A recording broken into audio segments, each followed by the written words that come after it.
When training camp opens, will Lamar Jackson have a new contract with the Ravens? That remains to be seen. But something else has unfolded in recent weeks.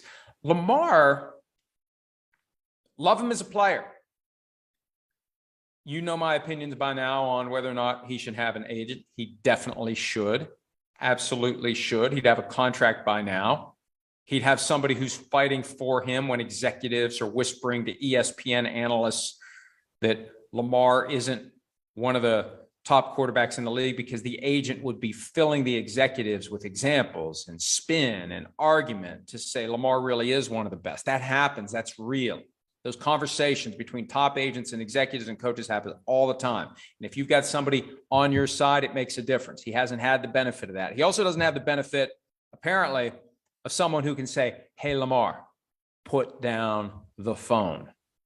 We saw last night an extended back and forth between Lamar Jackson and former NFL safety Bernard Pollard, who played for, among other things, the Baltimore Ravens, who won Super Bowl 47.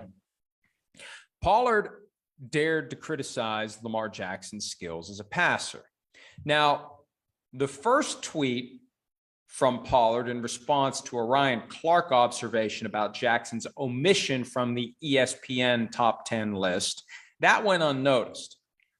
The next day, on Wednesday, when Pollard started to specifically criticize Lamar Jackson's skills as a passer and pointed out that receivers don't want to play there, that's when Jackson activated. And it was over the top. It was relentless. It was unending. There was so much. Usually, you get a Twitter beef. It's like 2 or 3 or 4 moves, and then it just ends. Jackson just kept going and going and going. He would not let it go with Bernard Pollard. So I think you need somebody at the right moment to be able to get to him and say, Lamar, stop, just stop, because he is creating an impression that he's a little sensitive. And that's fine. We're all a little sensitive. The question is, do we give in to our sensitivity?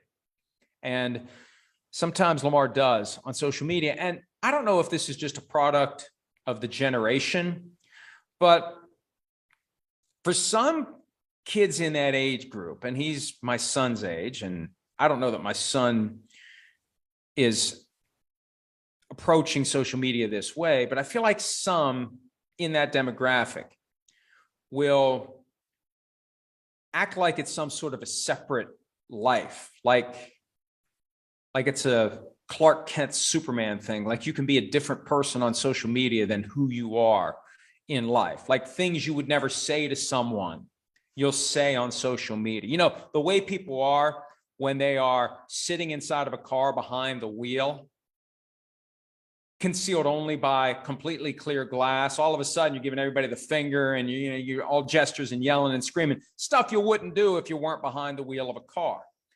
Social media, for some, is the 21st century equivalent of driving around in your car engaging in road rage. The way you act behind the wheel is different from the way you act when you're out of the car.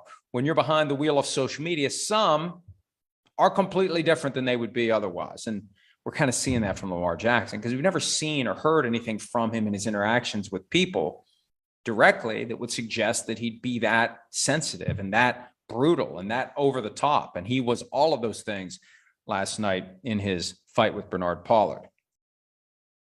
Hi, I'm Mike Tirico, and thanks for watching. Make sure to hit subscribe for the latest news and highlights from NBC Sports.